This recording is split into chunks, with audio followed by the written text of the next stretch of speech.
is actually pretty cool. It's the first time I've ever seen one like this. It's actually a sticker, it's clear, it has a template.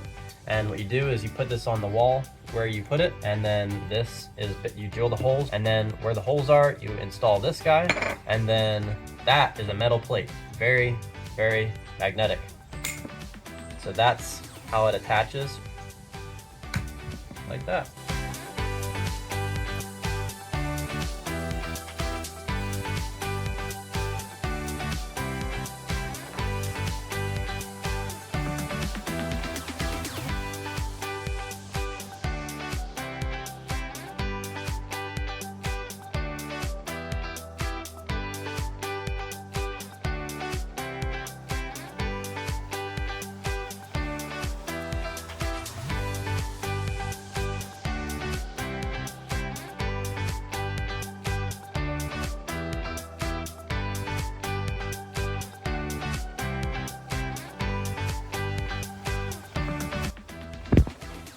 On.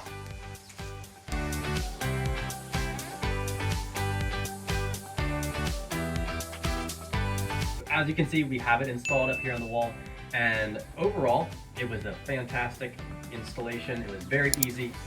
The only thing that I did not like was on the solar panel component. On the bracket there are two knobs. One was just not tightening down very well, and so over time it might tilt and I'll have to straighten it back up. Hopefully that doesn't happen, but we will see. But there you have it. That's all.